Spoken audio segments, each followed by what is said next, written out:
Okay, magandang araw po. We provide families. Kumusta na kayo dyan? Ayan, ito po si Dr. Ray Salinel Jr. Andito naman po tayo sa ating pong segment, sa ating pong part na health advice ni Dr. Ray Salinel Jr. Lagi kayong tumambay dito ha. Marami kayong matututunan.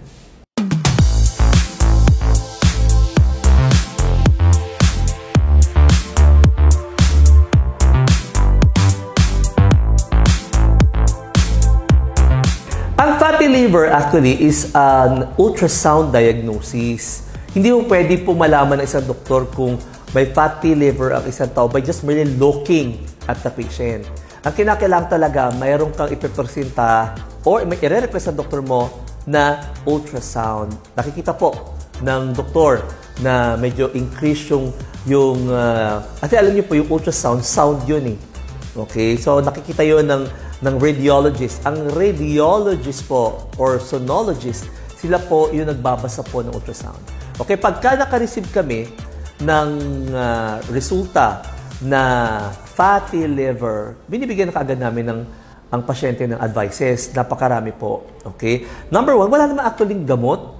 Walang gamot po for fatty liver. Okay? But then, since na nababalutan ng taba yung atay ng pasyente, okay, kinakailangan iwasan yung taba. Kasi pagka nababalutan po ng taba, yung liver ng pasyente po, magkakaproblema po siya sa metabolismo or panunaw. Okay? Ang ating pong liver ay nagtatrabaho 24 hours, 7 days. Hindi mo natutulog yan. Kahit tulog po kayo, nagtatrabaho po yan. Ano ba trabaho ng liver natin? Lahat po ng kinakain ninyo, nalalanghap po ninyo, iniinom ninyo, okay, yan po'y dumadaan po sa ating liver. Siya naglalagay kung saan ba dapat ilagay si protein, si fat, si carbohydrates, si vitamins and minerals. Saan ba natin dapat ilagay yon? Okay? Yung mga kalat, saan ba natin dapat itapon? Okay? Trabaho po ng liver po natin yon. Now, pagka sobra pong, number one, sobrang kain mo ng taba talaga. Okay? Number two, fatty liver now is one risk factor for type 2 diabetes. Imaginein mo, okay? Pagka ang pasyente po ay hindi nakokontrol ang blood sugar, more often than not po, nagkakaroon ng fatty liver. Okay? Lumalabas din po yan pagka medyo manginginom din yung pasyente. Okay? Obese yung pasyente, walang exercise. Kaya naman po ang number one talaga, no? Conventionally, ang number one na nire-recommenda ko sa aking pasyente, exercise. Kinakailangan kang commending, mag-exercise, brisk walking, swimming, Zumba, yan, ano pa ba, treadmill, cycling, yan po ang kailangan po natin. Now, bibigyan kayo o binibigyan kayo ng mga suplemento ng inyo pong doktor para po tulungan po natin yung ating liver. Okay? Ngayon, among our products, Alta Immune, Alta Prima, Alta Ultima, alin kaya doon ang pwede natin gamitin? Actually, among our products, sa tingin ko, yung may basil ang maganda nating i-recommenda sa mga pasyente natin na meron pong fatty liver. Okay? Meron pong pag-aaral talaga dyan, meron din pong mga available commercially, no? Basil talaga, basil capsule.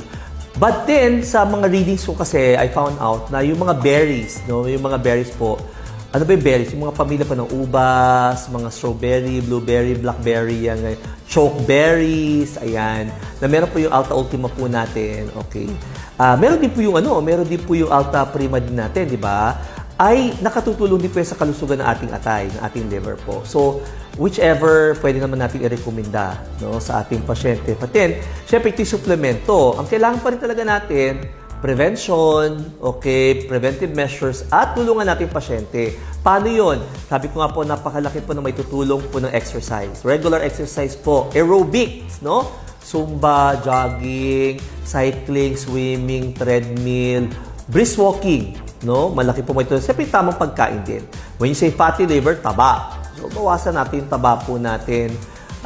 Baboy, baka na rin. Alam niyo po ba, pagka kayo po ay malakas kumonsumo po ng mga carbohydrates or mga sweets, iba po yan, napupunta rin po sa fatty liver, no? Kaya po, ingat-ingat po tayo, lalo po yung mga beverages Yung mga beverages po, yung mga commercially, mga beverages po, yung maraming sweets. Naku, mga processed sweets po. Ayaw natin yan kasi po eventually po magiging triglyceride yan, magiging sebo yan, at naku, mababalot ng taba yung ating pong liver, fatty liver ang tawag natin doon. Alam mo, based on my readings talaga, ang daming mga aspeto ng kalusugan, mga problema sa kalusugan natin ang pwedeng tugunan na makatutulong po sa kalusugan po ng ating po mga pasyente, no? Like, for example, itong fatty liver, sabi ko nga po yung may basil. So, malaki rin po may tutulong kung, for example, naubusan ka nung ating pong Alta Immune, pero meron ka nung Alta Prima, pwede mo rin siyang inumin, no? For your liver. So, ang importante pa rin, yung pong tamang pagkain saka regular exercise. Prevention is better than a pound of cure. Napaka-old cliche, no? Napaka-hikay, napaka-simple, pero actually po, malaking-malaki po talaga ang may gagawa po ng preventive measures of prevention. Kaya, huwag niyong sayangin po itong presensya ng ating pong Alta Immune, Alta Prima, Alta Ultima. Gawin niyo pong lagi pong uminom ng ating pong mga produkto, mga kaibigan, mga We Provide Families po sa inyo. Okay? Rise and shine!